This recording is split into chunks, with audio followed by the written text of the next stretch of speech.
फ़ौज के इदारे ने शफाफ तहकीकात जो हैं वो की हैं और एक उनका इंटरनल अकाउंटेबिलिटी का अपना मेकनिज़म है। तो ये जो इंटरनल अकाउंटेबिलिटी का मेकनिज़म है, फ़ौज का इदारा दुनिया के बेहतरीन इदारों में इसलिए जाना जाता है कि वो वहाँ पे वो ख़ुद एहतसाबी में यकीन रखते हैं और उन तहकीकात के नतीजे में जो मज़ीद लोग भी अरेस्ट हुए हैं या बाकी अरेस्ट होने जा रहे हैं, जिसके अंदर ये तहकीकात का दायरा कार बढ़ता नज़र आ रहा है, ये सिर्फ इसलिए है कि एक सियासी लीडर ने तहरीक इंतशार के जो चेयरमैन हैं इमरान अहमद न्याजी साहब, उन्होंने इस मुल्क के अंदर इंतशार की सियासत की, तकसीम की सियासत की, नफ़रत की सियासत की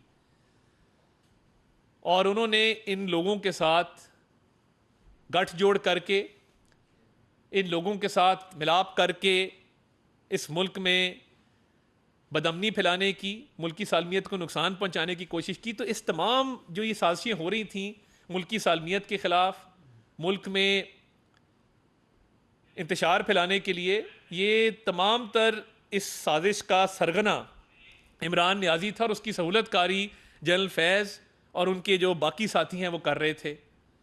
तो ये एक सियासी गठजोड़ था बानी चेयरमैन पीटीआई की क़यादत में, जिसके साथ लिंक था जनरल फैज़ का और बाकी अफसरान का और बाकी कुछ इसमें और इदारों के भी लोग शामिल हैं।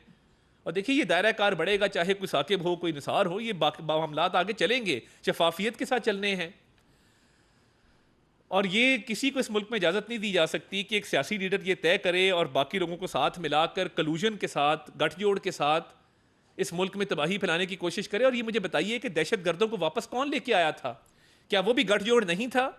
क्या उस वक्त भी बानी चेयरमैन पीटीआई ने इनके साथ मिल के कहा कि जी ये तालिबान को वापस आना चाहिए? ये भी बात काबिल गौर है, काबिल ज़िक्र है कि ये भी गठजोड़ था, तालिबान को वापस ला के बसाया गया। आज मुल्क के अंदर जो अमन ख़राब हुआ है उसके ज़िम्मेदार ये लोग हैं।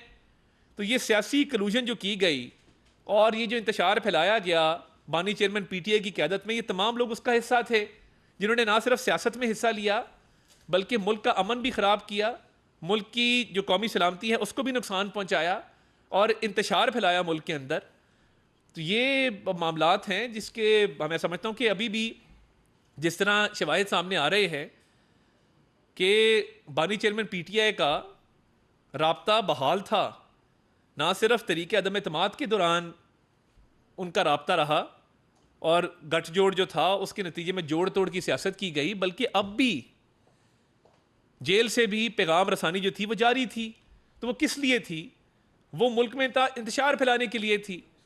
तो हम इस कदम को सराहते हैं और हम समझते हैं कि ये एक पॉजिटिव डेवलपमेंट है और जो कोई मुल्क में इंतशार फैलाना चाहेगा, मुल्क के अमन को ख़राब करना चाहेगा, मुल्क के ख़िलाफ़ साजिशें करना चाहेगा, तो उसका अंजाम यही हुआ करता है।